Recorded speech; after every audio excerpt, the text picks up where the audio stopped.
안녕하세요. 예, 자, 이제 이순환이 이제 새로 시작됐는데, 이순환은 우리 이제 강의 계획서 잠깐 보시면, 이제 오늘 나간 자료가 이제 강의 계획서하고 기출문제 분석, 그 다음에 이제 추가 판례, 그리고 이제 오늘 시험 본 문제하고 해설 이렇게 나갔어요. 그래서 그 기출문제 분석부터 먼저 말씀드리면, 이 기출문제 분석은 예비순환 때 한번 나갔었는데, 혹시 이제 못 받으신 분 있을까봐, 이제 이순환 때 다시 한번 나간 거예요. 그래서, 그 자료를 잘 참고하셔가지고, 이 기출문제를 먼저 알아야지만 예상문제도 가능하단 말이에요. 그래서, 물론 저도, 기출문제를 얘기하면서, 이제 예상문제도 이제 같이 곁들여서 말씀드려 주는데 본인도 또 판단하셔야 돼요. 제가 얘기해 주는 것도 참고해 가지고 스스로 본인이 걸러낼 걸 걸러내고 뭐가 나는지를 또 분석하고 그런 차에서 나눠드리는 거니까 꼭 그 책상 어디다가 자주 손이 가는 곳에 두셔 가지고 자주 들여다 보셔야 돼요.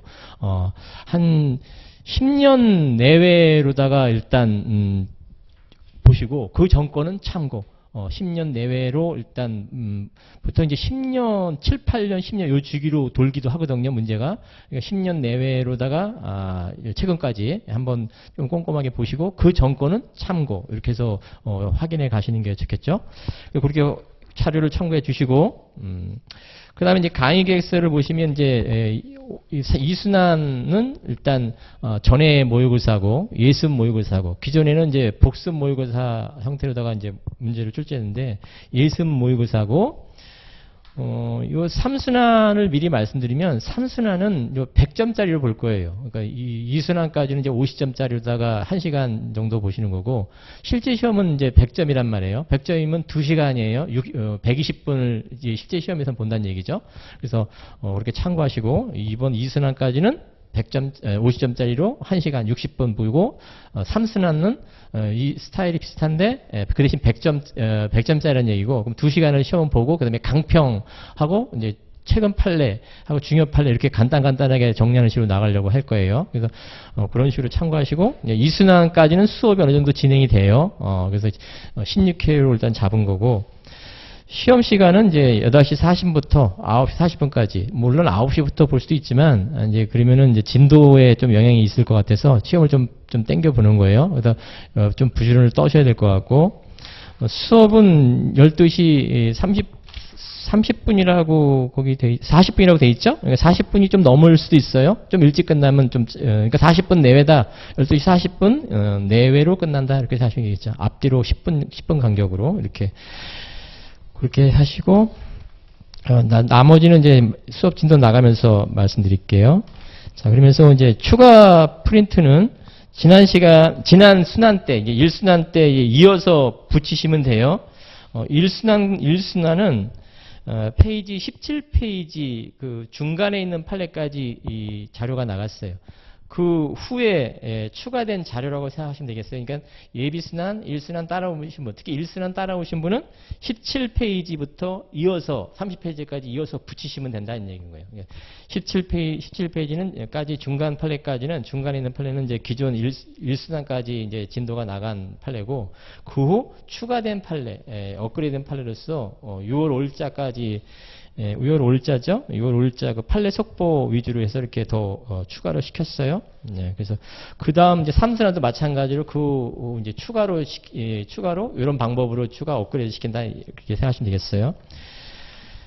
자, 이 추가 프린트 판례도 같이 가지고 다니세요. 그래서 주로 물론 진도는 이제 판례 이제 민법 정리 교재로 나가지만 추가 프린트 관련 판례, 최신 판례, 업그레이드 판례를 이제 우리 시험 업그레이드 판례도 나오기도 한단 말이에요. 그래서 관련 판례를 진도 나갈 때 같이 곁들일 거고, 이 중요 판례도 마찬가지고, 그리고 그 강의한 사례편에 있는 문제도 우리 모의고사 형태로다가 보려고 할 거거든요.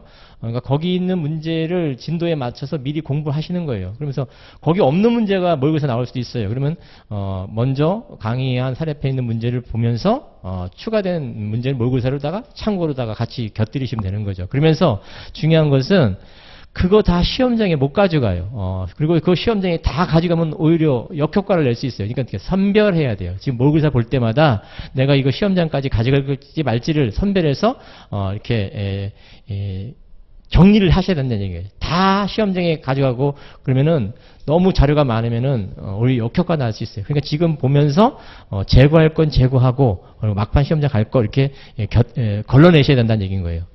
물론 저도 말씀드리기도 할 거예요.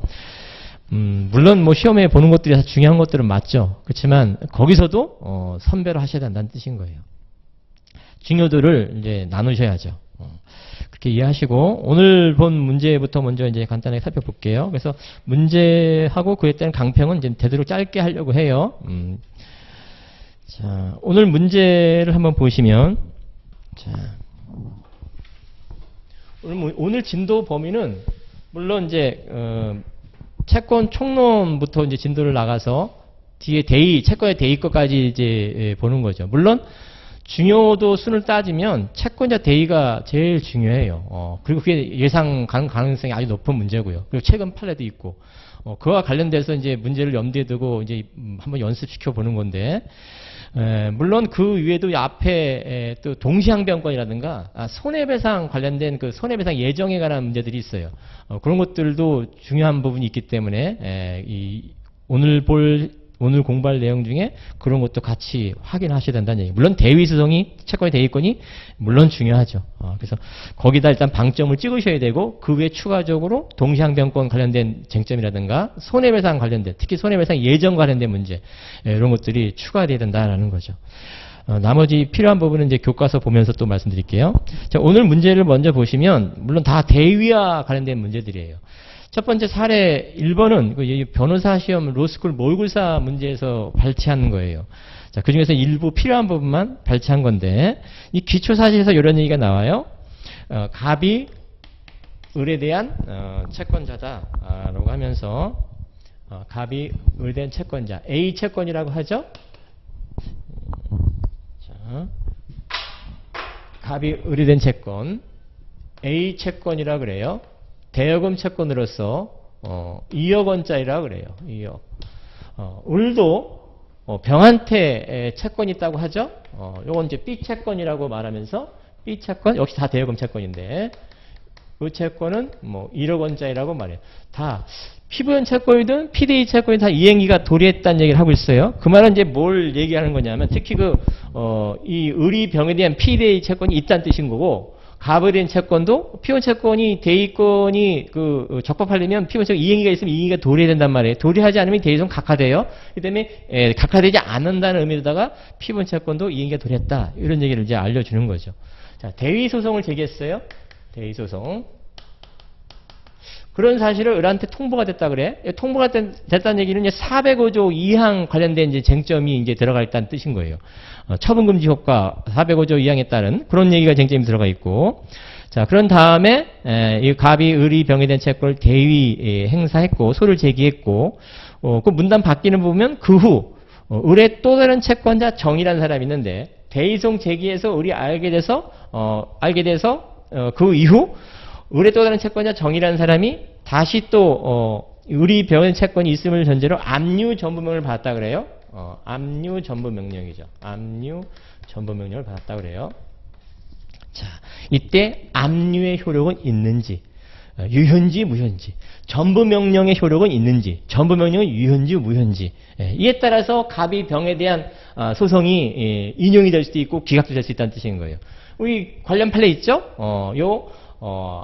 대위송이 일단 사실을 을한테 통보돼서 405조의 처분 금지 효과가 생기는데 압류가 처분 금지 효과인지 전부명령은 처분 금지 효과인지 처분 금지되는 것인지 그 관련 판례 있지? 결론부터 말하면 압류는 처분 금지 405조에 저촉되지 않지만 그래서 압류는 효력이 있지만 무효 아니지만 전부명령은 무효다라는 얘기예요. 405조에 저촉되기 때문에 이런 얘기죠.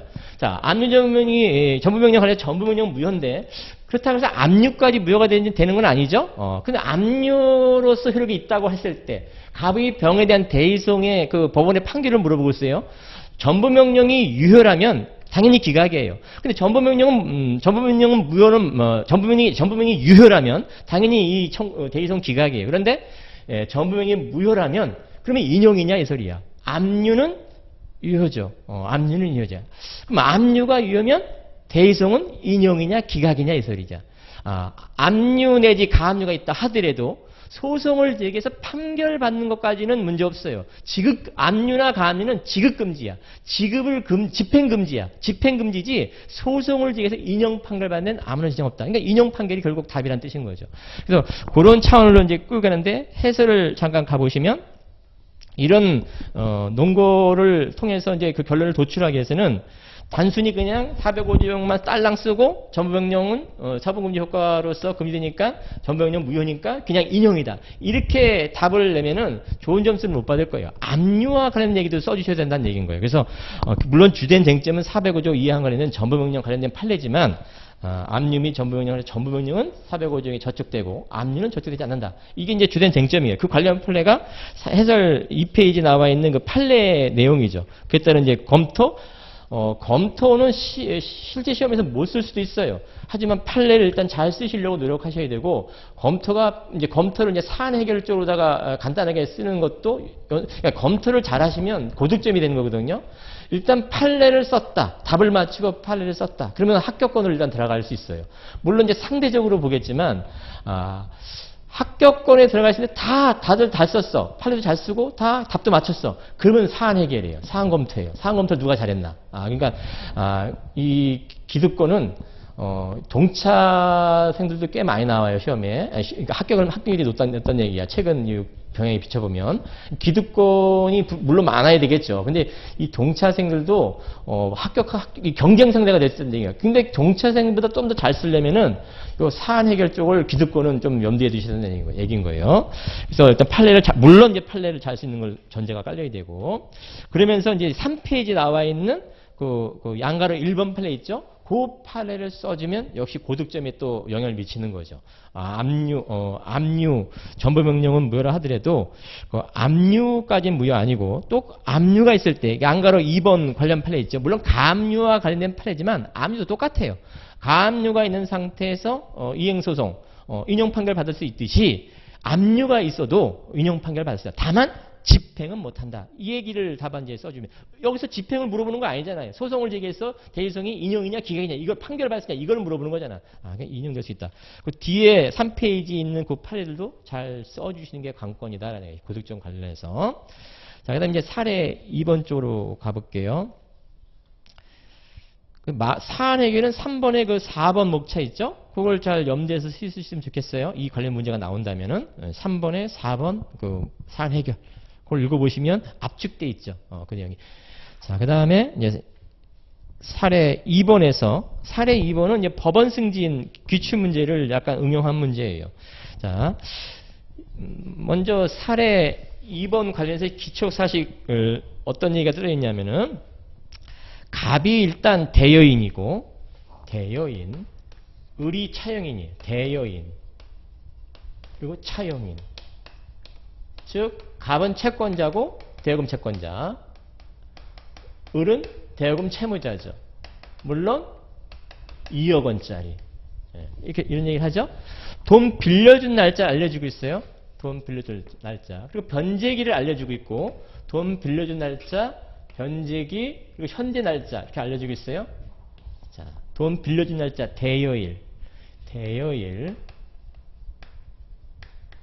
그 다음에 대여일 2020년 4월 1일, 2020년 4월 1일, 2억 원 빌렸다고 하죠.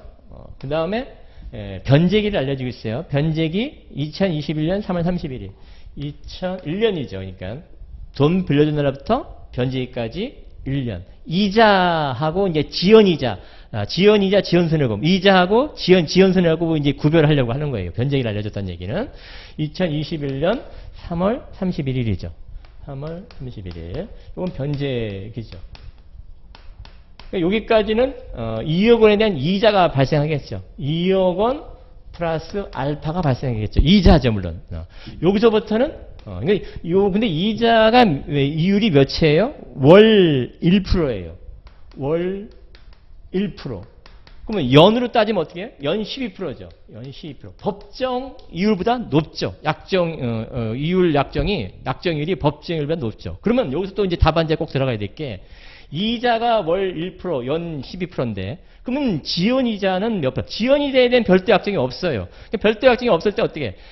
요 법정이율보다 높은 약정이 있을 때 지연이자, 지연손해금도 지연이자라고 물어보기도 하고 지연손해금이라고 물어보기도 해요. 이자와 지연이자는 달라요. 이자는 그러니까 지연이자는 지연손해금의 의미란 뜻이에요. 제 말은. 그렇죠? 여기 이제 지연, 여기는 이자죠. 요거 이자의 의미고, 이건 지연이자인데 지연이자에 별도 약정이 있으면 그에 따르는 거예요. 근데 별도 약정이 없으면 어때? 이자가 여기에 그대로 유추되냐? 약정이율이 법적으로 높으니까 어떻게? 유추되죠. 그대로 적용되죠. 하지만 만약에 이게 법원행시에서 우리 그 강의한 사례편에 있는 그 법원행시에서 나왔던 문제인데 이자가 만약에 법정이자보다 낮을 때는 어때요? 그러면 그러니까 법정이자는 연 5%잖아요. 근데 만약에 이자 약정 이율이 법정으로 낮으면 그 이자는 그 낮은 이율로다가 정하지만 지연이자, 지연손해금까지 낮은 이율이 적용되는 거냐? 그건 아니죠. 법정이자로 적용되는. 그게 이제 우리 강의한 사례편에 이제 앞부분 채권 총론 가보시면 나중에 집에 가서 한번 연습해 보시라는 뜻인 거예요. 그 법행 문제 2020년도 법원행시 기출문제 210페이지에 있어요. 거기서 사례 1번 문제가 지금 제가 말씀드린 쟁점이 들어있다는 얘기예요. 다 근데 비슷한 쟁점인 거예요.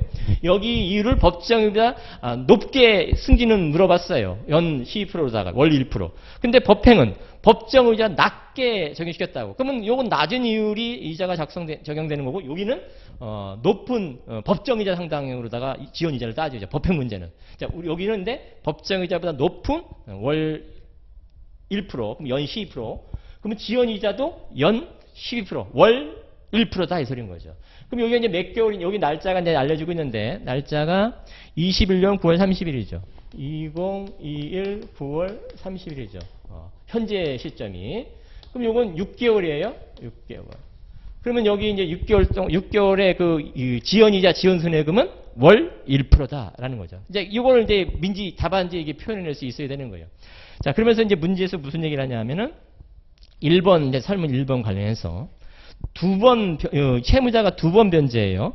한 번은 변제기 때 한 번 변제하고 또 한 번은 현재 시점에 변제해요. 자, 변제기 때 얼마를 변제했다고 알려주고 있냐면 이걸 잘 이해하셔야 돼. 자, 설문 1번에 뭐라고 돼 있냐. 만약 을이 차연금의 이자를 전혀 갚지 못하고 있다가 변제기인 2020년 3월 30일에 원금 중, 원금이 얼마? 2억 원이죠. 원금 중 1억 원 및 그때까지 발생한 이자를 모두 변제했대. 그럼 변제하고 남은 금액은 얼마예요? 1억 원인 거예요. 2억 원 중 1억 원 원금 변제했고 그 다음 그에 따라 2억 원에 대한 그 다음 얘기가 그때까지 발생한 이자라는 얘기가 2억 원에 대한 이자죠. 그러니까 2억 원 및 그에 대한 이자와 관련해서 이자 다 갚았고 원금도 1억 원 갚았다는 뜻인 거예요. 그럼 나머지 요 21년 3월 30일 날 남은 금액은 얼마예요? 원금 1억 원만 남은 거죠. 그걸 이해할 수 있어야 돼. 그걸 이해를 못하면 답이 엉뚱한 답이 나오는 거예요. 요 시점에 남은 금액은 원금 1억 원이다 이런 얘기죠. 그렇죠? 이해됐죠? 자, 그러면 원금 요때 이제 잔여금이 1억 원이야. 원금 1억 원. 그럼 여기서부터 여기까지는 얼마 지연이자죠. 지연손해금이지. 6개월이야. 6개월 월 1%예요. 월 1%인 일을 어디서 유추해야 돼? 여기지. 이자가 법정이율보다 높은 약정이율이야. 그러면 지연이자도 법정이율보다 높은 약정이율에 따라서 적용돼야죠. 그럼 얼마? 6개월이니까 600만 원이죠. 그러면 1억 원 플러스 600만 원이죠. 600만 원이 여기까지 이 금액이 이제 남아있는 거죠. 요때 근데 두 번째 변제에 얼마를 또 갚았다 그래? 5천만 원을 갚았다 그래요. 자, 답은 쉽게 낼 수 있어요. 남은 금액이 얼마냐고 물어봤어요. 여기 5천 빼주면 되죠. 5천 빼주면 되죠. 그럼 얼마 남아? 5,600만 원. 요게 이제 답이죠. 답은 이제 쉽게 끌어낼 수 있어요. 이제 물론 그런 과정을 답안지에 표현할 수 있어야 되고. 근데 이제 여기서 이런 얘기를 답안지에 써주시면 좋겠다는 얘기고요. 이 5천만 원 변제와 관련해서 1억 원 플러스 이제 지연이자죠. 479조 얘기를 써주면 좋겠다라는 거예요. 479조가 뭔데? 비용, 이자, 원본 순서를 충당시킨다. 이 얘기. 물론 답은 1억 600만 원에서 5천만 원 빼면 5,600만 원 남는 거 맞아. 근데 그걸 답을 끌어낼 때 요 얘기를 써주면 되냐. 5천만 원을 어디부터 먼저 충당시키냐. 600만 원부터 먼저 충당시킨다. 그럼 얼마 남아? 4,400 남죠. 4,400을 이제 원금에서 충당. 이게 간다는 얘기죠. 그래서 5,600이 나왔다. 이런 얘기를 답안지에 써주면 좋겠다라는 거죠. 물론 답은 1억 600만 원에서 5천 빼면 5,600만 간단히 나와. 근데 이렇게 쓰는 사람과 5천만 원이 여기 479조 법리가 적용된다. 이 얘기를, 그 말을 써주면 좋겠다는 얘기예요. 479조 얘기야. 그걸 말 쓰기가 어려우면 479조 써주면 좋아. 써주면. 479조 써주면 좋다고. 써주면서 그 법리에 따라서 법정 충당에 관한 얘기인 거잖아요. 즉, 그 충당 순서에 관한 얘기인 거잖아요. 여기 보면 원금하고 지연이자가 있단 말이에요. 그 479조의 비용, 이자, 원본인데 그 이자는 지연수령도 포함이잖아요. 지연이자도 포함이잖아. 그러니까 어떻게? 지연이자가 원본부터 먼저 충당인 거예요. 5천만 원을 어디부터 충당? 600만 원에 충당. 그러면 이제 600만 원 충당되고 남은 금액이 얼마야? 4,400이지. 4,400을 원금에 충당시키니까 어떻게? 5,600 남는다. 이런 얘기를 479조를 운운해 가면서 답안지 서술하면서 써주면 고득점이다라는 얘기죠. 됐죠?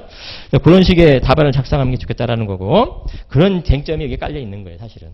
자, 이제 사례 2번에 설문 2번을 가보시면, 자, 여기 지울게요. 이제 대위 문제를 또 접근시켜 가는 거예요. 자, 의리 변제 자력이 없어 변제가 지나도록 갑에게 대여금 채무 이행하지 못하고 있던 차에 갑은 의리 정에 대한 대여금 채권이 갑은 의리 정에 대한 대여금 채권이 존재하고, 그러면 이런 구도죠. 갑, 을, 정 이런 구도죠. 대위 채권의 대위권 행사를 그린 거예요. 채권자 대위. 자, 계속 읽어볼게요. 갑은 의리 정에 대한 대여금 채권이 존재하고 그 변제기가 도리했음을 알게 되었다. 그리하여 갑은 의리 정에 대한 대여금 채권을, 자, 여기 이제 약간 키워드인데 적법하게 대위하여. 자, 여기서 이제 무슨 쟁점이 들을 수 있냐면은 채권자 대위성의 요건이죠. 요건, 피부연 채권, 그다음에 보전의 필요성, 채무자의 권리 불행사, 피대의 권리. 그러면서 제3자 법정 소송 담당에 의할 때. 이런 요건 관련해서 피원 채권 여기죠. 그다음에 채무자의 보전의 필요성은 이제 금전 채권일 때 무죄력인지 여부를 따지는 거지. 그다음에 의리 정에 대한 권리를 행사하지 말았어야지 대의송 제기하기 전에. 자, 요 세 가지 요건은 당사자 적격에 관한 소송 요건이다. 흠결되면 각하다. 소송 요건 흠결해서 각하다. 근데 피대의 권리, 의리 정해진 채권도 존재해야 되는데 피대의 권리 요건은 대의송의 본안에 관한 요건으로서 흠결되면 대의송 기각이다. 이런 얘기를 써주고 간단하게 써주고 시작하면 좋겠다라는. 물론 큰 쟁점은 아니에요. 왜냐하면 적법하게 대위했다는 얘기가 나와요. 그 말은 소송 요건을 다 갖췄다는 뜻이기도 하거든요. 그렇지만 간단하게 대의성에 관한 성질을 써주고 제3자 법정소송 담당, 그에 따른 요건을 줄처리해서 간단하게 써주면 좋겠다라는 거죠. 물론 안 써줬다 해도 크게 점수가 깎이지는 않을 거예요. 왜? 그 정의 갑한테 이행 상대방 주된 쟁점은 대의소송의 의리 정해된 채권, 요거 금전 채권이야. 요것도 금전 채권이고 요것도 금전 채권이야. 이럴 때 정의 원래는 채무자 책임자산 보존 목적으로서 채무자한테 이행해야 되는 것이 원칙인데 대의권자한테 이행해도 되는가라는 쟁점인 거란 말이에요. 이게 가장 주된 쟁점이에요. 채권 대의권 행사화에서 이행의 상대방이 누구냐. 물론 이 금전이니까 이렇게 이행할 수 있다. 그래서 갑이 지금 정을 상대로 자기한테 금전 지급하라. 이렇게 소송을 제기한 거잖아요. 대의소송 제기하면서. 자, 그것이 타당한가? 이걸 물어보는 건데 그게 주된 쟁점이긴 맞지만 대의소송에 관한 요건을 간단하게 제시하면서 제3자 법정소송 담당 관련해서 좀 전에 말했듯이 피본 채권 요건 갖췄는지, 그 다음에 채무자 보전의 필요성 관해서 이게 무자력인지 무자력인 얘기를 알려주고 있어요. 채무 초과 상태에서 라는 얘기가 나오기 때문에. 그리고 또 의리 정에 대한 권리를 대의소송 제기에 행사했는지, 행사했다는 얘기 없어요? 그러니까 어떻게? 요건 갖췄다. 적법하다. 피해의 권리 있는지? 있다. 그럼 이런 상태에서 대의소송 제기할 때 이행의 상대방 누구냐? 이걸 이제 물어보는 거잖아요. 그럼 가볼게. 적법하게 대위하여 정에게 직접, 이게 이제 주택에 물어보고 싶은 문제죠. 직접 자신에게 위 대여금을 지급하여 줄 것을 총가면서 이 사실을 을에게 통지했다. 설문 가범, 이와 같은 갑의 청구는 타당한가? 그래서 앞에서 말씀드렸듯이 대의성이라는 요건을 간단하게 장하게 쓸 필요는 없어요. 간단하게 쓰고 그 다음에 이행의 상대방 쟁점에 관한 판례를 써준다. 자, 이게 예상 문제야. 왜 예상 문제냐? 최근 판례가 있다니, 최신 판례. 최신 판례와 관련해서 우리 판례, 물론 우리 교재에도 있지만 판례집을 잠깐 가보시면 그 판례집에 그 18페이지부터 19페이지 있는 최신 판례가 있어요. 자, 이걸 물어볼 수도 있고 기존 내용을 물어볼 수도 있어요. 자, 여기에 관한 얘기를 잠깐 얘기해 볼게요. 자, 이행의 채권의 대의 소송 관련해서 이행의 상대방을 물어보는 문제가 우리 시험에서 몇 번 물어봤어요. 몇 번 물어봤는데 먼저 이런 걸 물어봤어요. 즉 을의 정에 대한 채권이 말소 등, 그러니까 원래는 채권의 대의성의 이행의 상대방은 채무자예요. 원칙은. 그러니까 채무자한테 이행해야 돼. 왜? 책임재산 보전, 채무자의 책임재산 보전이잖아. 채권자 대의성도 채무자의 책임자. 그러니까 누구한테 이행해야 돼? 채무자한테 원래 이행해야 되는 거야. 가장 대표적인 게 이전등기 청구권이죠. 이전등기. 을의 정에 대한 이전등기 청구를 대행사할 때 누구한테 이행해야 되냐? 을한테 이행해야 돼. 갑한테 이행하면 안 돼. 왜? 갑한테 이행하면 무슨 문제가 생겨? 중간세양땡기. 3자 합의도 없는데 중간세양땡기를 인정해주는 꼴이란 말이야. 그래서 이전등기 청구권이 가장 대표적인 거예요. 자, 그럼 말소등기 청구는 어떤가? 을의 정에 대한 청구권이 말소등기 청구권이야. 말소 청구권이야. 말소등기 청구권을 정이 꼭 을한테 이행해야 되는가라요. 그래서 판결 주문도 꼭 을한테 이행하라. 이렇게 판결 청구 취지의 판결 주문이 나와야 되는가? 아니다. 대의권자 앞으로 말정치를 이행하라. 청구치 작성해도 되고 그랬다는 판결 주문 그렇게 나도 문제 없다는 판례 있다고. 그게 우리 시험에 물어본 적이 있어요. 물어본 적이 있다고. 을의 정에 대한 말청구권 이행의 상대방 을한테 말정치를 이행하라. 이래도 되지만 갑한테 말정치를 이행하라 해도 된다라는 판례 있다. 그게 우리 시험에 출제된 적이 있다라요. 왜냐하면 갑한테 말소를 이행하라 해도 상관없는 것이 어차피 말소등기는 직전 소유자 앞으로 말소된다. 설사 대의권자 앞으로 말소를 이행하라 청구 취지니 판결 주문이 났다 하더라도 그 무효 판결 아니다라는 판례 있다. 이유가 어차피 을한테 말소된다. 을 앞으로 말소된다. 왜? 직전 소유. 이게 말소되면 어떻게? 일이 간다고 어차피. 그렇기 때문에 대의권자 앞으로 말정을 이행하라 라는 판결 나도 그 무효 판결 아니다. 그 다음에 우리 시험에 물어본 게 뭐냐면 을의 정해진 청구가 인도 청구야. 인도 청구. 인도 청구와 관련된 쟁점이 동산도 또 부동산도 포함이라는 얘기야. 원래는 채무자 앞으로 이행 상대방을 삼아야 돼. 동산이든 부동산이든 인도 청구. 그런데 특히 부동산이라 하더라도 동산뿐만 아니라 이렇게 대의권자 앞으로 이행의 상대방을 삼아도 되는가? 된다라는 된다. 된다는 판례 있다. 이게 어떤 식의 문제였었어요? 갑 토지 소유의 갑이라는 사람으로부터 을이라는 사람이 부동산을 매수했어요. 뭐 건물이라고 가정해요. 근데 이게 미등기였기 때문에 등기를 못 해갔어요. 그럼 여전히 미등기예요. 그럼 누가 소유자예요? 갑이 소유자죠. 을은 만약에 인도까지 받았다면 뭐 범죄사실상 첨부가 될 수 있지만 인도 받았단 말 없다 하더라도 이 상태에서 매수했어요. 매수인이 지혜예요. 이런 상태에서 제3자 병이라는 사람이 그 목적물에 대해서 갑의 채권자였었는데 갑의 그 목적물에 대해서 불법 점유를 해요. 불법 점유죠. 이럴 때 을의 권리 구제 방법. 을은 직접 미등기 매수인에 불과하기 때문에 직접 방해되지 못해요. 갑을 대위해서 을은 갑이 소유자니까 갑을 대위해서 병에 대해서 인도 청구죠. 불법점 인도 청구. 인도 청구. 이 부동산이지. 여기 부동산 얘기죠. 인도 청구. 이렇게 이행할 수 있는가? 할 수 있다라는 판례. 이게 우리 시험에 물어본 적이 있다고요. 주의할 점은 이러면은 이게 가능할 수 있어. 어떤 경우? 을이 갑으로부터 매수하고 미등기지만 점유하고 있었다. 점유하고 있었는데 병이 불법 점유했다. 그러면 점유권 침해에 따른 인도 청구는 가능해요. 하지만 소유권에게 인도 청구는 직접 못하고 대위죠. 근데 이 사안은 이제 이런 걸로 보여져요. 을이 갑으로부터 매수했는데 미등기인데 아직 인도받지는 못한 상태. 아직 인도받지 그럼 누가 점유하고 있는 거야? 갑이 점유하는 거야. 그런 상태에서 불법 점유. 그럴 때는 을이 직접 병에 대해서 점유권에겐 청구를 못하죠. 점유한 적이 없었으니까. 그러면 대위죠. 소유권에겐 청구밖에 안 되는 거죠. 그러니까 묻는 말을 잘 봐야 돼. 을이 갑으로부터 매수해서 인도받아서 점유 가지고 있어. 등기를 아직 못했고. 그럴 때 을의 구정 방법은 대위 청구도 가능하고, 그럼 인도 이렇게 이행 상대방. 또 점유권에게 한 청구도 가능한데, 이 점유권의 청구는 직접 청구가 가능한 것이죠. 직접. 그쵸? 을이 소유권에게 직접 청구는 못해.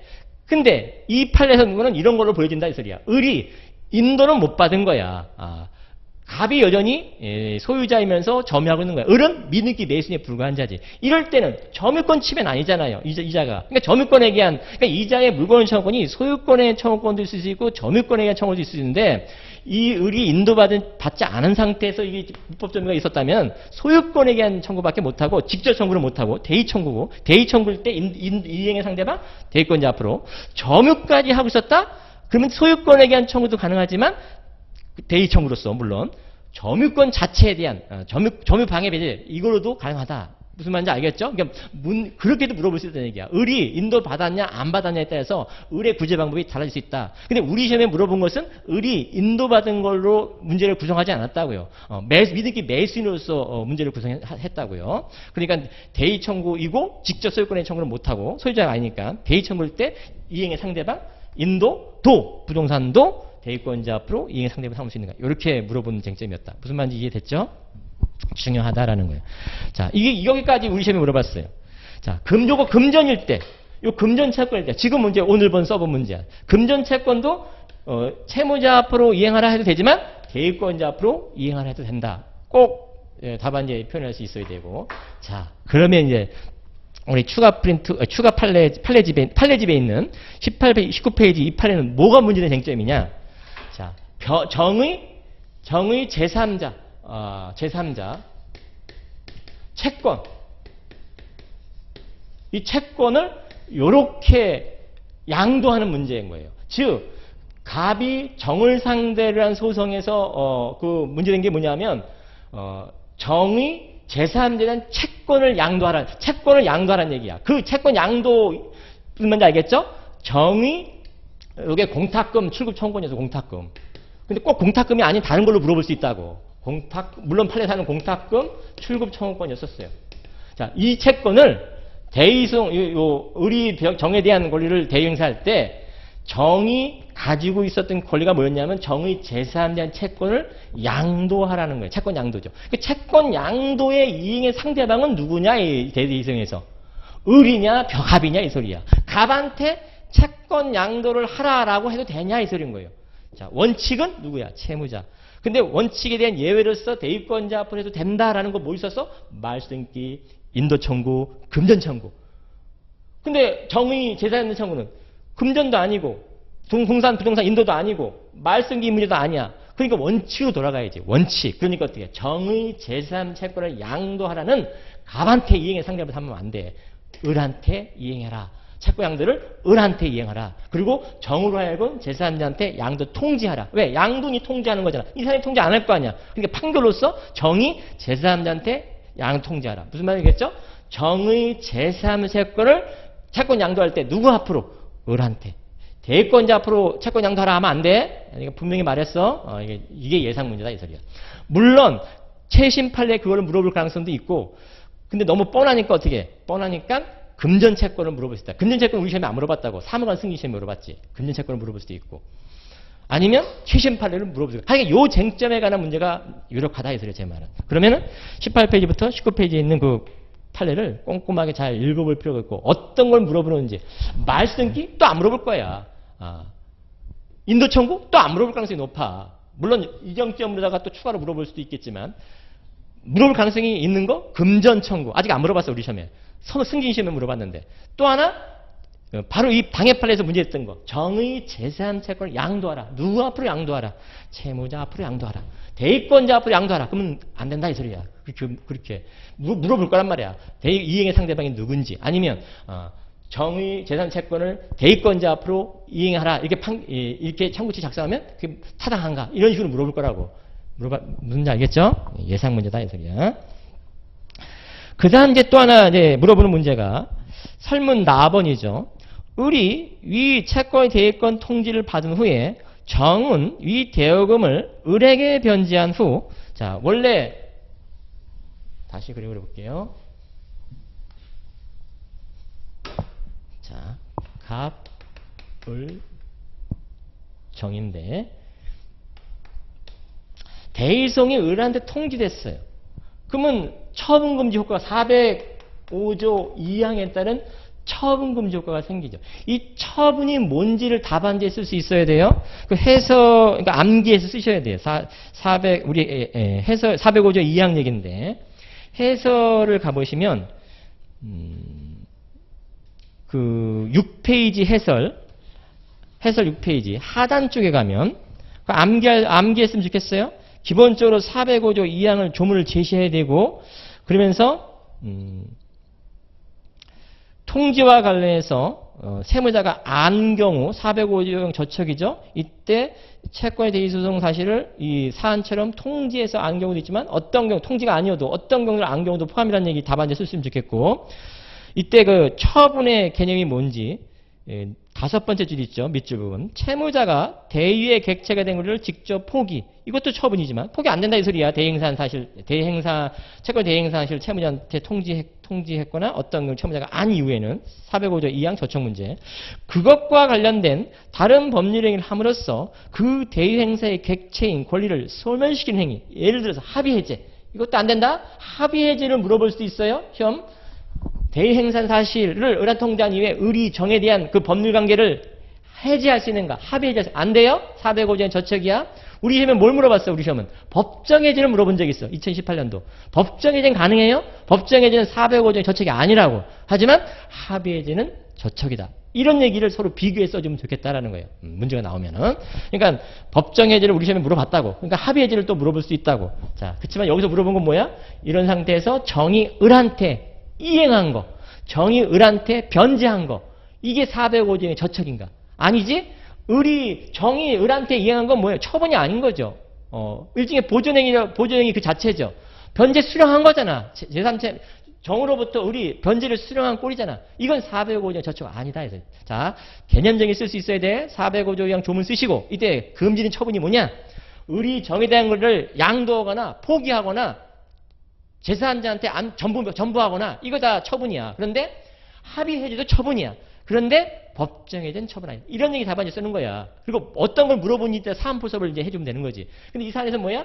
을이 정으로부터 변제를 받았어. 변제 받은 것은 처분 아니다 이 소리야. 405조에 저축되지 않는다. 그러니까 405조에 저축되지 않는다. 이렇게 답을 내줄 수 있으면 되겠죠. 자, 여기 을이 정에 대한 권리로서 을이 변제 수령 이게 처분이 아니듯이 을이 정에 대한 권리가 소유권 이전 등의 청구권이야. 소유권 이전 등의 청구권을 대행산 의무와 관련해서 정이 을한테 소유권 이전 등을 해주는 거. 이것도 마찬가지로 처분 아니지. 왜? 그것도 변제 받은 꼴이지. 이런 얘기죠. 그렇게 응용해서 물어볼 수 있다. 이런 얘기야. 그래서 좀 이따 이제 교재 설명하면서 말씀드릴게. 그래서 처분의 개념정의 쓰면서 권리 포기, 채권 양도, 권리 양도 이거 다 처분, 합의 해제, 처분, 법정 해제는 처분 아니다. 이런 얘기를 답안지에 썼으면 좋겠어요. 용행해서. 그리고 물어보는 문제가 뭔지. 자, 이 사안에서 이 7페이지 가보시면 채무자의 변제 수령은 처분행위 아니다. 라는 판례도 있어요. 변제 수령, 을이 정으로 변제를 받았다고. 그건 처분 아니라고. 마찬가지로 을이 정에 대한 소유권 청구권을 정이 을한테 이행해줬어. 이전 등기 해줬어. 그것도 역시 처분 아니다. 이 소리야. 그렇게 물어볼 수 있기 때문에 이해할 수 있어야 돼. 자, 그런 상태에서 답을 내면 어렵지 않다라는 겁니다. 자, 이렇게 보시고 우리 진도를 좀 나가볼게요. 자, 우리 교재는 이제 281페이지죠. 필요한 부분만 쭉쭉 볼게요. 자, 일단 282페이지 가보시면, 그러니까 필요한 부분을 중점적으로 보시고 제가 하는 거 위주로 나머지는 설렁설렁 강약을 두시라는 얘기인 거예요. 자, 282페이지 가보시면 이 특정물 채권 관련해서 필요한 이제 부분은 공부를 좀 해드릴 부분은 성간지음위와 관련된 374조예요. 우리 교재 282페이지 있어요. 특정물 채권 그 효과 부분의 양가로 1번이죠.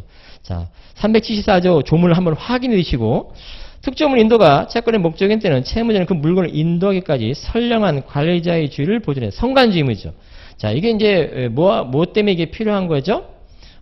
그 임대차 종류에 따른 임차인의 목적물 인도 의무죠. 이때 인도 의무 임차인이 성간주의를 부담한다. 이와 관련해서 당사자 쌍방의 피체사이시 임차 목적을 소실 때 누가 성간주의를 부담한다? 임차인. 그러니까 임차인이 최종적으로 성간주의를 다했다라고 입증하는 것이 원칙이다. 물론 예외 있지만 전압 판결, 그렇죠? 이제 그런 거 이제 관련해서 좀 알아두시는 거예요. 물론 그 전압 판결이 우리 시험에 출제한 적이 있어요, 최근에. 그렇지만 이런 기본적인 것은 봐둔다.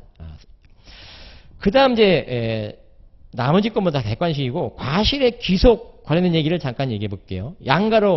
반가로 2번 얘기죠. 원칙적으로 이행기 이후에는 채권자에게 귀속하지만 매매라면 채권자는 이제 매수인이라고 생각하시면 되겠죠. 다만 매매의 경우 이제 587조 특칙이 있다는 얘기인 거예요. 587조. 그래서 587조 얘기를 좀 해보려고 하는 거야.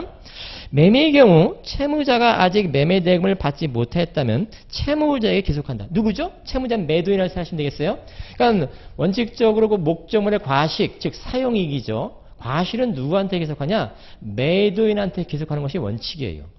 그런데 매수인이 매매대금 다 줬음에도 불구하고 지급했음에도 불구하고 매도인이 아직 인도 안 하면서 사용이익을 취득한다면 그건 부당이득이잖아요. 매수인이 매매대금 다 줬는데 그럴 때는 매수인한테 계속해야죠. 근데 매도인이 계속 점유하면서 사용하고 있다? 부당이익반환 청구가 가능하다. 이런 뜻인 거죠. 자, 그런 판례도 있고. 그러면 매매에서 매도인이 만일 매수인한테 목적을 인도해 줬다면 그런 다음에 과실은 누구한테 계속하냐? 매수인한테 계속한다. 이렇게 보는 거예요. 선생님, 매매대금 다 안 줬는데도 그래요? 그래요. 매매대금 다 안 줬어도 매수인한테 목적을 인도해줬다면 그때부터는 매수인이 과실수익권이 있는 거예요. 왜? 점유할 거리가 있기 때문에. 정당한 권한이 있기 때문에. 사용수익 권한이 있기 때문에. 그러니까 부당해반환 대상 아니다라는 거예요. 아니다. 해제되지 않는 한. 이런 얘기죠. 점유할 거리가 있다. 이런 얘기 쓰시면 되겠어? 문제는 매매대금 다 안 준 것과 관련해서 어떻게 해결하냐? 매도인은 매수인한테 매매대금 청구하면서 지연손해금 청구할 수 있다. 원래 매도인의 목적 인도의무와 매수인의 대금 지급은 특히 잔대금 지급은 동시에 있단 말이에요. 그 때문에 매도인이 매수인한테 매매대금 청구하면 지연손해금 청구 못하는 게 원칙이에요. 근데 목적을 인도해줬다면 그래서 동시항변이 깨졌다면 인도해줬다면 과실은 매수인이 취득한 대신 매도는 매매대금 청구하면서 지연손해금도 청구할 수 있는 것이다. 그게 587조 후문에 있는 얘기다. 해서요. 이자 청구할 수 있다. 이런 말이 나와요. 그 이자가 지연손해금의 의미다. 물론 그 이자와 관련해서 변제기가 따로 정해져 있다면 인도해줬다 하더라도 변제기까지는 지연손해금 청구를 못하죠. 변제기 이후부터죠. 인도해줬다 하더라도. 이런 얘기가 거기 맞물려 있는 거예요. 587조 조문 해석 관련해서. 법원 생지 시험에서 뭘 물어봤냐. 매수인이 매매대금 다 안 줬어요. 그런데도 목적을 인도받았어요. 그러면 매도인이 매수인한테 그 과실에 대한 부당해반환 청구할 수 있냐? 이렇게 물어봤어요. 못한다고요. 점유할 거리이기 때문에. 대신 매도인은 매수인이 뭐 할 수 있다? 매매대금 청구하면서 지연손해금, 이자 상당의 매매대금의 이자 상당의 지연손해금 청구할 수 있다. 이렇게 587조와 관련해서 답안을 써주시면 된다. 그게 우리 시험에 물어볼 수 있다. 우리 시험은 아직 안 물어봤기 때문에. 승진은 물어봤는데. 이런 얘기죠. 자, 그 다음에 이제 종류 채권 관련해서 종류 채권은 특정이 필요하죠. 특정되면은 특정물 채권과 같은 효과가 생기죠. 자, 특정 방법 관련된 선택 채권 이전에 관한 그 판례도 있는데 그런 거 보다 하시고 넘어가고 저는 필요한 부분만 보시면 이 284페이지 특정의 효과 특정되면 특정물 채권으로 전되고 그러면 374조 성간주의가 정될 수 있고 역시 마찬가지로 우리가 앞에서 배운 것들. 자, 그러면서 위험부담 관련된 문제가 있을 수 있다. 이런 얘기죠. 자, 위험부담은 채권 강론에서 주로 이제 배우는데 여기서 잠깐 언급해 가볼게요. 갑이 을한테 X 건물을 매매했다. 그럼 매도인, 매수인. 위험부담 문제는 목적물과 관련된 문제이기 때문에 이 자를 채무자라고 보시면 되겠어요. 물론 금전으로 보면 이 사람은 채권자예요. 그렇지만 목적물 기준으로 채무자. 이 사람은 채권자. 이렇게 생각하시면 되겠어요. 매매를 예를 들어서 537조가 무슨 얘기냐? 537조가 무슨 얘기냐? 갑이든 을이든 쌍방의 규칙 사이 없이 목적물이 소실됐을 때 화재 등으로 그러면 물건의 위험부담과 대가의 위험부담으로 일단 나눠요. 물건은 누가 위험부담을 부담하냐? 매수인이 부담한다고 봐요. 채권자가 부담한다고 봐요. 물건. 근데 사실 물건이 중요한 게 아니야. 물건은 어차피 소실됐어. 대가가 중요하다고. 대가 위험부담은 누가 부담하냐? 채무자가 부담한다. 그 말 뜻이 뭐냐? 채무자가 부담한다는 말 뜻이 뭐냐? 갑은 을한테 대가 청구 못한다. 그럼 매매 대가는 뭐야? 매매대금이지. 매매대금 청구 못한다라는 뜻인 거예요. 그런데 이미 갑이 그 매매대금을 받아갔다면 매수인은 매도한테 부당이득 반환 청구할 수 있다. 이렇게 이해해 두셔야 된다라네요. 그게 객관식에 그런 식으로 물어보고 있기 때문에. 우리도 그렇게 이해하고 있어야 돼요. 주관식으로도 물어볼 수도 있기 때문에 가능성은 좀 높진 않아요. 근데 최근에 이게 다른 기출문제가 이게 위험부담에 관한 문제를 물어본 적이 있다. 뒤에 가서 이제 또 말씀드릴 건데. 자, 어쨌든 537조 채무자 위험부담주의다. 대가 위험부담 관련해서. 따라서 채무자가 대가 위험을 부담하는데 그 말 뜻이 매매대금 청구할 수 없다는 뜻이고 없으니까 이미 받아갔으면 부당이득으로 돌려줘야 된다는 뜻이다. 자, 이게 537조다. 근데 548조는 뭐냐? 위험부담이 채무자 위험부담주 채권자 위험부담주의가 되는 경우가 있죠. 어떤 경우가 있지? 548조 1항 전문 후문이 있죠. 전문은 뭐야? 채권자한테 귀책이 있는 경우죠. 그 목적물 소식 관련해서. 이럴 때 위험부담이 채무자에게서 채권자로 이전되죠. 그 말뜻이 뭐냐? 매매대금 청구할 수 있다는 뜻이고 이미 받아갔다 하더라도 부당이득을 흘러오지 않는다는 뜻이다. 자, 또 하나 548 1항 후문에 채권자한테 위험부담이 이전되는 경우가 있죠. 채권자 수령지체죠. 당사자 쌍방의 규칙사유 없이 목적물이 소실됐을 때 그때도 역시 위험부담이 채권자 위험부담이다. 그 말뜻은 매매대금 청구할 수 있다는 뜻이고 이미 받아갔어도 돌려주지 않아도 된다는 뜻이다. 자, 여기까지 일단 정리해 두셔야 돼. 자, 그렇게 보시고 금전채권 관련해서 보시면 다른 건 다 설렁설렁 보시다가 285페이지 가보시면 그 오늘 본 시험 문제가 관한 얘기죠. 특히 397조와 관련해서 법정일이 높은 약정일이 있을 경우 오늘 본 승진 문제 그 자체죠. 법정일보다 낮은 약정일이 있을 경우 요게 이제 법형 문제와 관해서 보시면 된다 그랬죠. 자, 요게 이제 대여금 채권에서 주로 이렇게 논의를 해요. 돈 빌려준 날, 그 다음에 변제기. 돈 빌려준 날부터 변제기까지는 이자 문제. 변제기부터 이제 다간 날까지는 지연이자 문제. 지연손해금 문제. 자, 이런 얘기를 주로 논의해요. 그리고 실제로 그런 관련된 문제를 2017년도에 우리 법무사 시험에 물어본 적도 있어요. 자, 박스 문제를 주의하셔야 돼요. 박스.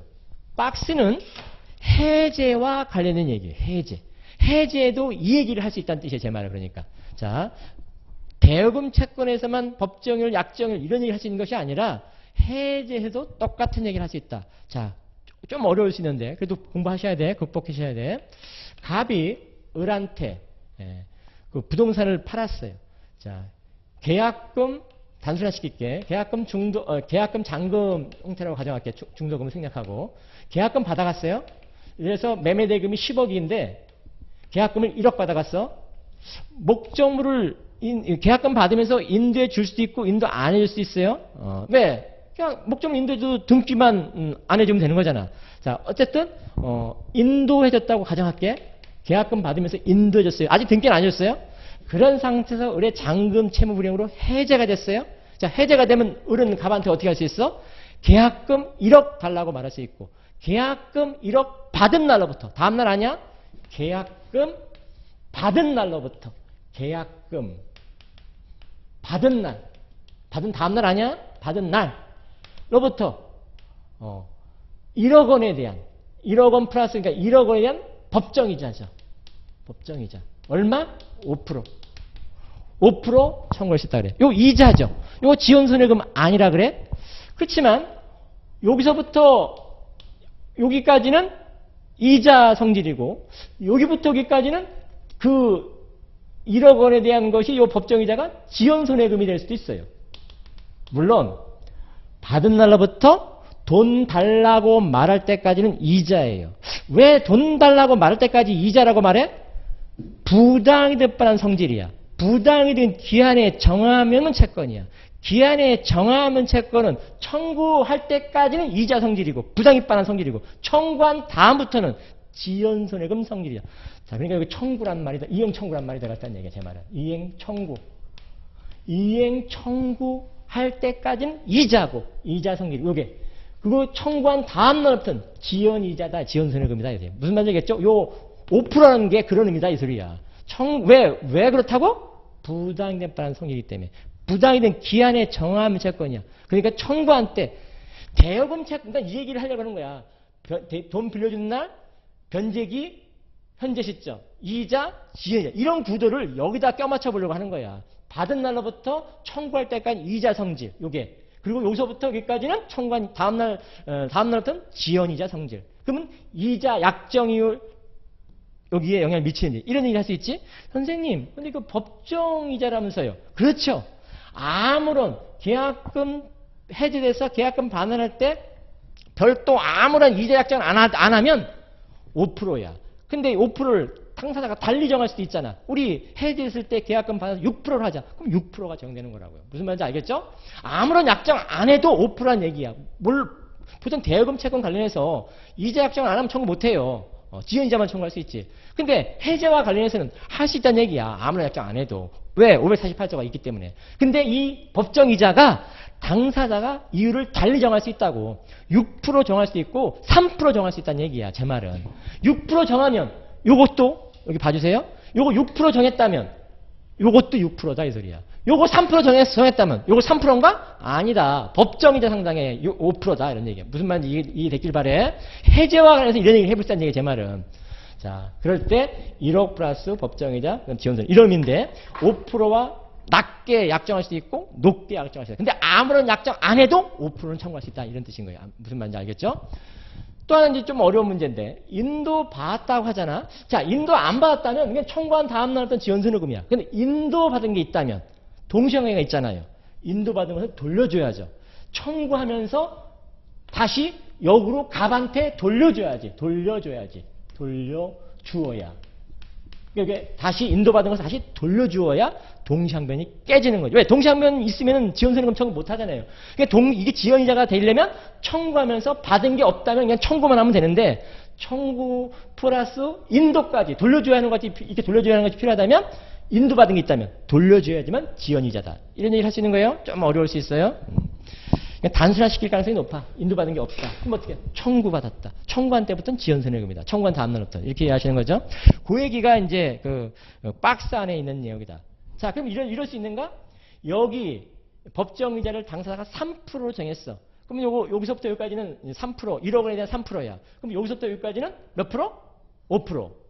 근데 여기 별도 지연손해금의 3% 약정을 별도로 했어. 그 효력이 있는가? 있다. 이런 얘기야. 이게 이제 중요한 거다.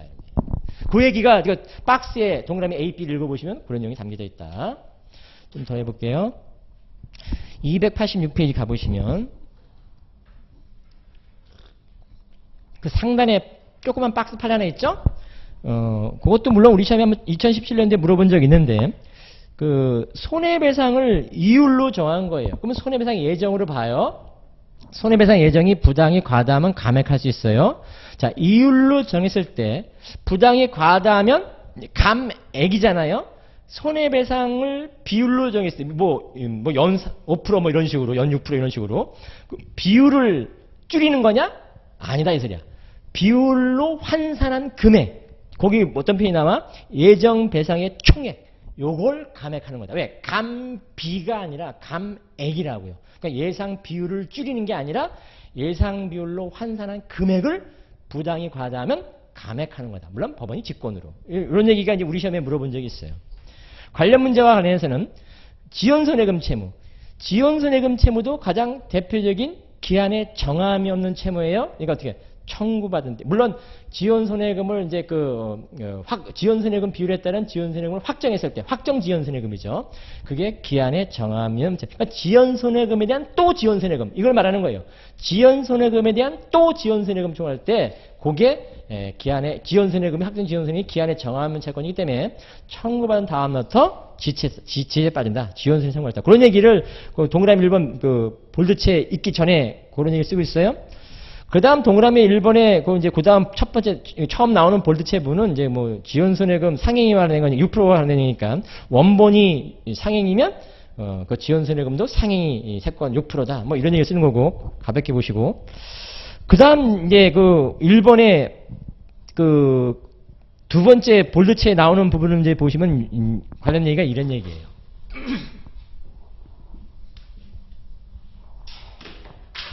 예를 들어서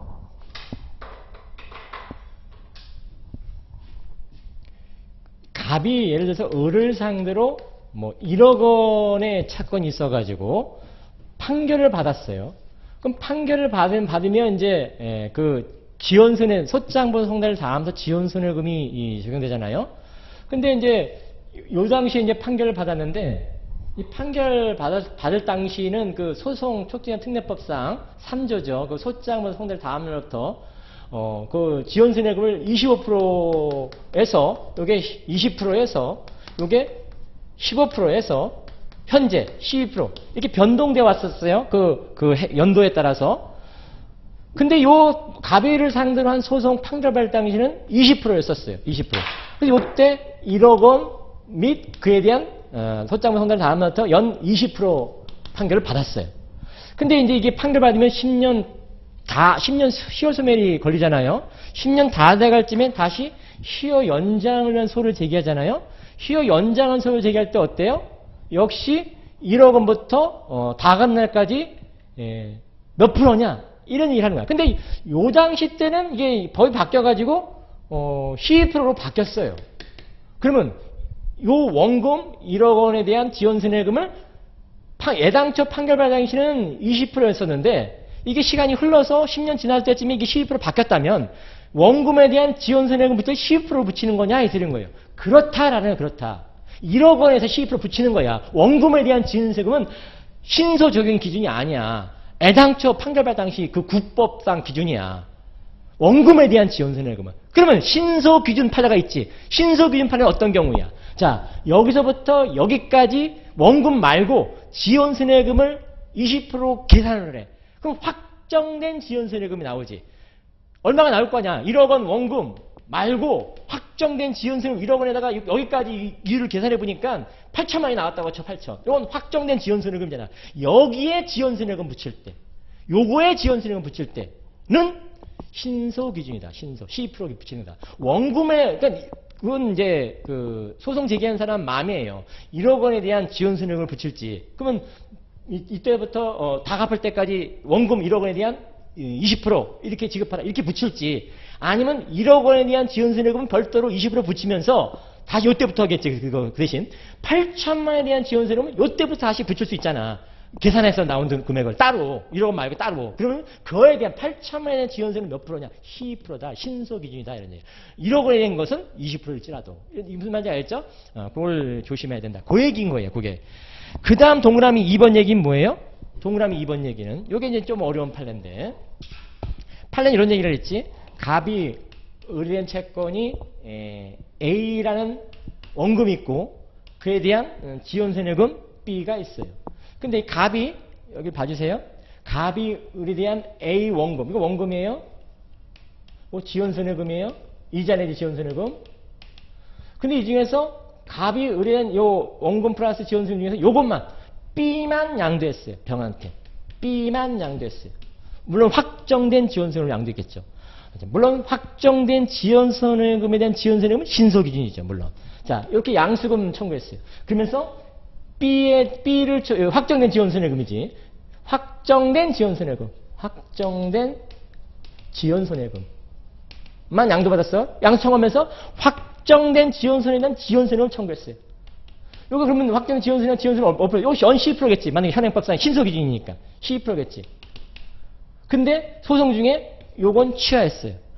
그리고 요것만 청구했어요. 그러면 몇 프로냐 이 소리야. 12%냐? 아니다. 그럼 몇 프로냐? 5%다.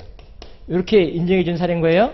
그래서 그 얘기가 동그라미 2번 얘기다. 좀 어려울 수 있지? 자, 이 그림을 그려놓으시면 된다 해서 그런 거예요. 나머지는 뭐 설렁설렁 보시는 거예요. 이자 채권 쪽으로 가볼게요. 좀만 더 해볼게요. 자, 이자 채권, 이자 제한법상의 이자, 대통령령으로 정하는 이자 제한법 최고 제한율은 연 20%의 현행법상. 대부업법이든 이자 제한법이든 최고 제한율은 연 20%다. 만일 최고 제한율을 초과해서 약정했다면, 그러면 초과된 부분은 무효예요. 물론 전부 무효가 되는 것은 아니에요. 초과된 부분만 무효예요. 이때 무효? 103조 위반으로 접근시켜요. 판례에. 그러면 103조 위반이면 746조란 말이에요. 본문 단서가 있어요. 그럼 본문에 따르면 반환청구 못해.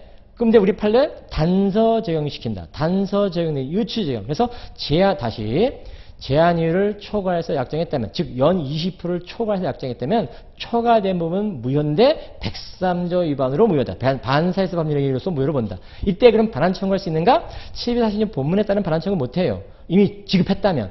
그러면 단서 적용 내지 유추 적용이다. 수익자에게만 불법성이 있다든가, 대부업자에게만 불법성이 있다든가, 아니면 대부업자의 불법성이 급여자의 불법성이 더 현저히 크다든가, 이럴 경우에 단서 적용 내지 유추 적용이 있어 반환 청구할 수 있다고 본다. 반환 청구권이 있으니까 원본에 충당시킬 수도 있고 상계할 수도 있다. 무슨 말인지 알겠죠? 이렇게 정리하는 거다. 자, 이자 제한법 적용을 시키려면 금전수비대차여야 돼. 자, 금전수비대차이면서 금전수비대차가 되면 또 뭐가 돼야 돼? 대여금 채권 관계죠? 반환약정이 있어야 돼. 돈 빌려주면서 별도 반환약정이 없으면 금전수비대차가 아니에요. 즉, 제 말은 이자 제한법이 적용되려면 금전수비대차 계약이 유효해야 돼. 금전수비대차 계약이 유효하려면 대여금 채권을 말하는 거예요. 그러려면 돈을 빌려주면서 반환약정이 있어야 된다고. 관련 판례 있어요. 나중에 수비대차 할 때 관련 판례 볼 거예요. 반환약정 없으면 금전수비대차 아니야. 반환약정이 있으면 뭐야? 반환약정이 없으면 증여야, 증여. 돈 주면서 반환약정이 없어. 그러면 대금 청구 못 하잖아. 돈 빌려주면서 반환약정이 없다고. 그러니까 은행에 돈이 갔어. 근데 반환약정이 없어. 그러면 증여로 볼 가능성이 있다는 얘기인 거예요, 제 말은. 그러면 소비대차가 아닌 거지. 반환약정이 있어야지만, 언제까지 돌려준다라는 약정이 있어야지만, 그런 것이 계약서에 들어가야지만, 보통 들어가죠. 근데 이런 경우 있잖아. 돈을 은행 계좌 이체해버려 절대 약정서가 없을 경우. 그러면 이게 소비대차라는 것을 입증해야 돼. 반환약정이라는 것을 입증해야 된다고. 무슨 말인지 알겠죠? 자, 만약에 반환약정이 없으면 소비대차가 적용이 안 된다. 반환약정이 있어야지만 소비대차가 적용될 수 있다. 요 관련 판례가 최근에도 있어요. 우리 추가 프린트 한번 가봐요. 추가 프린트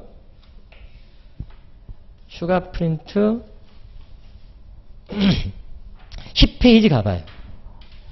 추가 프린트 10페이지 가보면 중간 10페이지부터 11페이지 걸쳐 있는 판례가 있어요. 그걸 한번 확인해 주세요.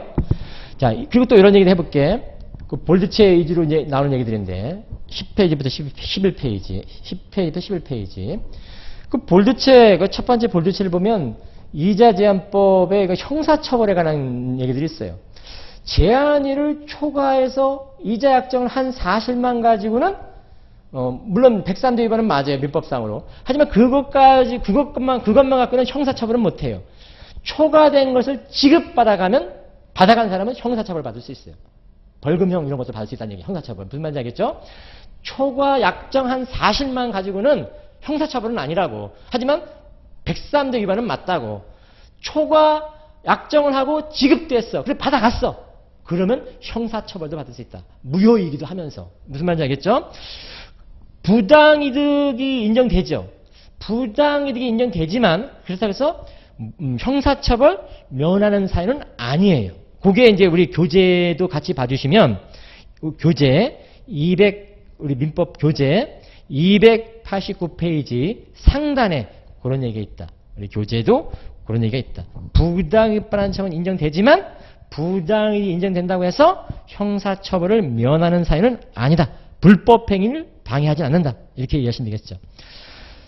또 하나 이제 논의는 반환 약정이 있어야지만 이자제한법이 적용된다. 금전소비 대차가 이자제한법이 적용되는 거니까. 이런 얘기를 하고 있어요. 좀 어려운 말이 있는데 10페이지 하단 쪽에 가보시면 자 봐요. 금전을 지급한 당사자와 상대방 사이에 이전받은 금전의 원금 전액 반환 약정이 있죠? 아울러 가로 열고 닫고 해볼게. 가로 열고 추가로 상대방의 사업 성공이나 이익 발생 등과 같은 조건 충족에 결부시키지 않은 가로 닫고 않은 일정한 금전의 지급을 약정, 반환 약정이죠. 그러면 이자제한법이 적용된다. 그 가로 부분이라는 건 뭐예요? 그 가로 부분은 이자제한법 금전소비차가 아니다 이 소리야. 이자제한법 적용되는 것이 아니기 때문에 좀 어려울 수 있어. 자, 결국 쉽게 설명하면 이거지. 반환 약정이 있어야지만 이자제한법이 적용된다. 그래야지만 제한일 초과 약정했을 때 반환 청구할 수 있고 이런 법리가 적용될 수 있다. 이런 뜻인 거예요. 289페이지 우리 이제 교재로 가볼게요. 교재에 가보시면 그 동그라미 3번 판례가 있어요. 289페이지. 그게 이제 법원 승진 시험에서 출제한 적이 있어요. 그리고 그게 로스쿨 모의고사 같은 문제에서 그걸 가끔 물어보고 있더라고요. 자, 그러면 그것도 이제 우리가 이제 모의고사 형태로 연습을 이제 해볼 건데, 그 관련 판례 그리고 그 내용들은 이제 이런 얘기인 거예요. 예를 들어서 이 선의자 이제 공제에 관한 얘기를 좀 해보려고 하는 거예요. 선의자 공제. 근데 이게 이제 법원 승진에서 한번 물어본 적이 있고, 로스쿨 이제 모의고사 문제, 아주 기출 문제는 법원 승진밖에 없어요.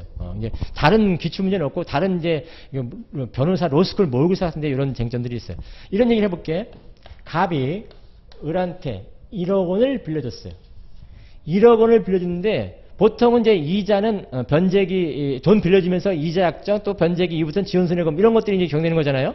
근데 미리 이자를 띄고 주는 거예요. 1억 원을 을한테 다 주는 게 지급하는 게 아니라, 그리고 이제 채용증 작성하면서 1억 원 빌렸다는 건 이제 약정하겠죠? 그리고 언제까지 갚으라고 약정하겠지? 반환 약정? 근데 미리 이자를 띄고 줘요. 그럼 실질적으로 이자를 얼마 띄고? 2천만 원을 선의자 명목으로 띄워. 선의자.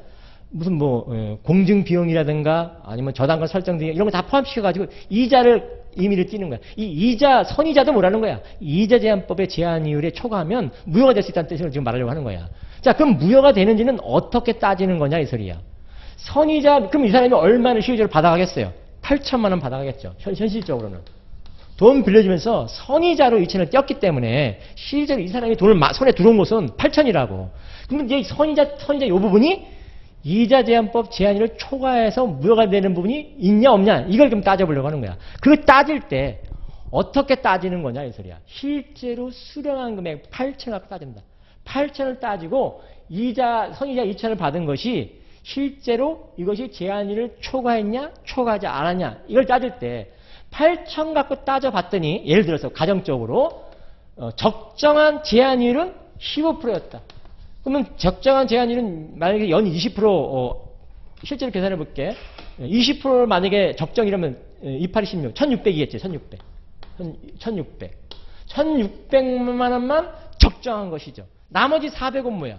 적정하지 않은 것이죠. 제한일을 초과해서 받아간 꿀이죠. 자, 이럴 때 이 400만 원이 초과해서 받아간 거잖아요. 초과해서 받아간 거 어떻게 해? 반환 청구할 수 있어야지. 반환 청구 할 수 있고 또 반환 청구 있으니까 어떻게 해? 상계도 할 수 있고 공제도 할 수 있죠. 자, 400만 원을 어디서 공제하냐 이 소리인 거야. 실제로 수령한 8천에서 공제할 건가? 그러면 이 사람이 실제로 남은 잔금은 얼마인 거야? 7천?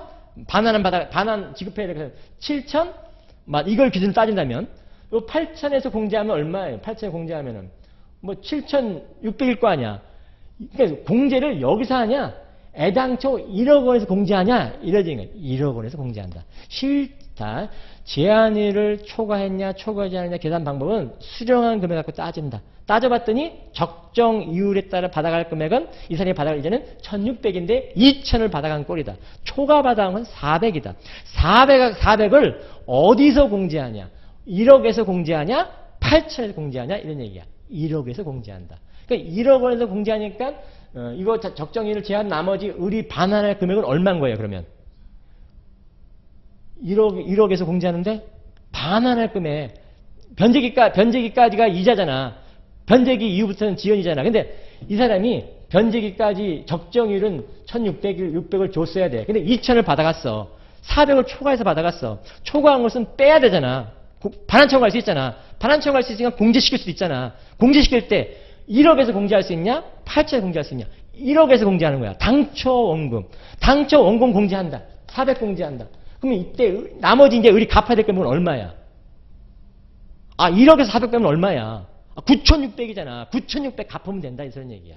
무슨 말인지 알겠죠? 그 얘기가 동그라미 3번 판례 얘기다라는 거야. 읽어볼게. 한번 3번. 볼드체 한번 봐볼게. 선이자를 사전 공제한 경우 그 공제한 액이 채무자가 실제 수령한 금액을 원본으로, 즉 8천만 원을 원본으로, 이 뜻이야. 최고 이자율에 따라 계산한 금액, 초과한 금액 400이었죠? 때는 그 초과분은 원본에 충당한다. 원본이 언제라고? 그 앞에다가 그런 말을 부과시켜. 당초 원본. 당초 원본이 얼마야? 차용증 만들 때 1억 원을 빌린 거잖아. 실제 수령한 건 8천이지만. 그치? 그러니까 1억 원에서 공제한다. 공제하니까 나머지 원금은 9,600 남는다. 9,600을 반환해주면 된다. 이 소리야. 반환해. 물론 지연이자가 이제 붙는다면은 9,600에 대한 지연이자를 붙이면 되는 거죠. 1억 원에 대한 지연이자를 붙이는 게 아니라. 왜? 이미 1억 원에서 공제했잖아. 400을. 그러면 9,600에 대한 이제 다 갚는 데까지 지연이자 문제만 남는 거죠. 그래서 반환할 금액은 변제기까지 반환할 금액은 이제 9,600이 되는 거예요. 400을 공제할 수 있으니까. 돌려달라고 말할 수 있으면 공제할 수 있는 거잖아. 그럼 남는 금액은 9,600이지. 자, 그렇게 하시고 선택 채권. 이 선택 채권은 좀 시간이 좀 됐네. 잠깐 쉴게요. 잠깐 쉬었다가 또 진행하도록 할게요. 진도가 좀 밀리네.